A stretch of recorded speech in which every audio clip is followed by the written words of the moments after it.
Yan, yan, yan. Hello, hello.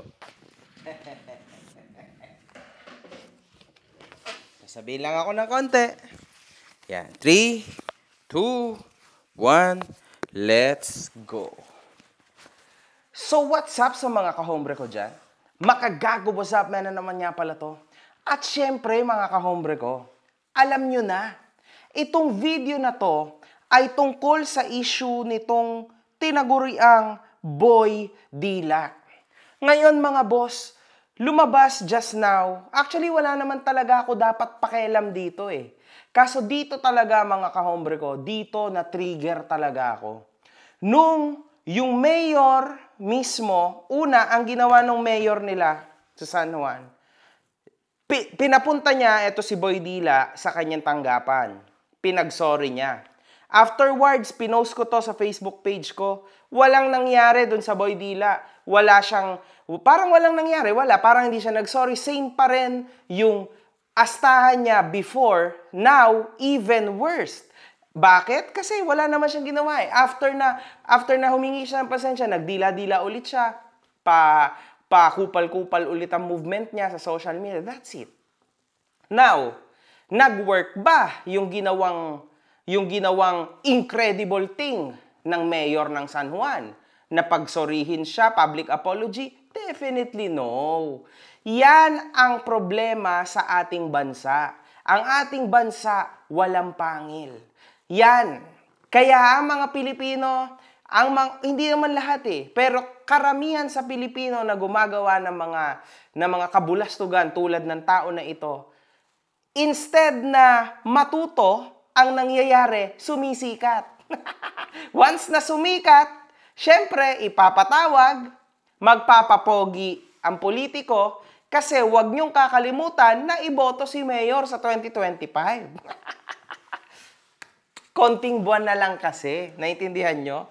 So yun, ang nangyari naman today, nagkaharap na ang binansagang Boy Dila at ang motorcycle rider na kanyang binasa noong Wata Wata Festival sa San Juan. So nakikita dito na niyakap ni Boy Dila itong itong moto rider na ito. Now, wala namang masama sa action, mga kahombre ko, no? Kasi, syempre, saan ba naman tayo papunta kundi sa ipag-aayusin natin? Pero ang pinaka-problema dito, natuto nga ba talaga si Boy Dila? Ang sagot ko dyan, sa aking opinion lang, hindi siya natuto. Hindi po matututo yung mga ganyang klase ng tao sa gantong movement. Mamukatan mo, nagva-vlog na yan. Mamukatan mo, sikat na yan.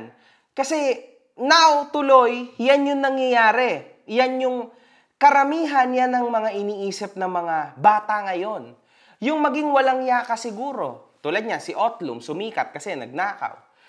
Si Diwata naman, sumikat back in the day kasi nakulong. So ito naman, gumawa ng kabulastugan, tas ngayon, sikat na siya. Baliktad po ang nangyayari, mga boss. Baliktad sa dapat ginagawa. Kasi ang mangyayari niyan, yan ang gagayahin ng mga bata. So, in short, pwede na yan. Sige, gawa na lang ako kabulastugan. Hindi ko naman sinasabi na ako ay immune dito kasi this is my job. Ganyan din ako, mas kupal pa nga ako dyan. But you know, iba na eh. Pass na ako eh. Di ba? So, sana hindi na natin binibigyan ng pansin yung mga ganitong estilo. Ha? Kasi exactly, yan ang gusto niyan. And sa isang banda, eto na yung chance ni Mayor ng San Juan. Di ba? Para magpapogi.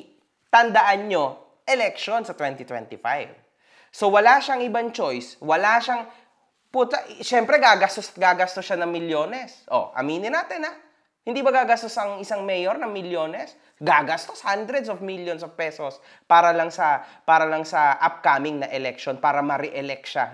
Real talk lang legit yan. Syempre, ito free publicity. Free lahat. Then, kung mayor siya, tatakbo ulit siya. Surprise, surprise! Diba? Easy. Now, mga kahombre ko, kung ako yung rider, na binasa-basa niya, tinarantado-tarantado niya, definitely hindi ko patatawarin to eh. Kasi Paano kung nabasa niya yung phone nitong rider? Yun na yun. Lahat po ng nakikita nyo sa social media, wag nyo yung isipin na yan na talaga yun, na legit, na legit, na legit, na legit talaga yan. That's only for publicity. Ginagawa yan ng karamihan dahil lang sa publicity. Nothing more, nothing less. Kapag patay na ang camera, patay na ang lahat, wala nang nanonood. Maniwala kayo sa akin. Yung mga minsan, kadalasan po, 80% ng chances, hindi natutupad ang mga pinangako. Wala na lights off na, wala na, tapos na. Tapos na tong issue na to. So wala na, tapos na. Yan yung sinasabi ko sa inyo. Do not believe in what you see sa social media. Definitely 80% hindi totoo, mga boss. So now, saan ako papunta? Para sa akin, yung ginawa ng isang mayor ay sobrang mali. Wala po kayo, mayor, mawalang galang na. Hindi tama yung ginawa nyo kasi wala kayong ginawa kundi ang palakihin lang ang ulo ng mamamayan nyo sa lungsod nyo.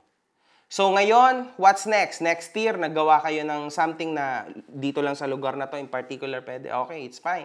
Pwede magbasaan. Pero how about yung mga tao na napurwisyo? Sobrang daming napurwisyo.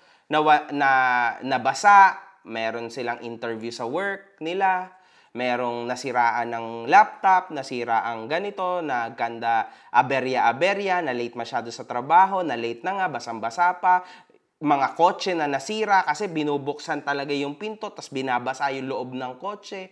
Guys, ano na bang mundo ang ating, ano na bang mundo natin ngayon? Ito na ba talaga yon, yung iskwamihan talaga ng matindi? Grabe, alam niyo yun, this is getting harder and harder, harsher and harsher. Sana, Mayor, binigyan mo ng totoong leksyon yung bata mo. Hindi mo ikinapogi na ganyan lang, ganyan ang ginawa mo, everything is good, pinagbati mo. Hindi eh. Instead, marami sobra na disappoint at madi-disappoint sa ginawa mo.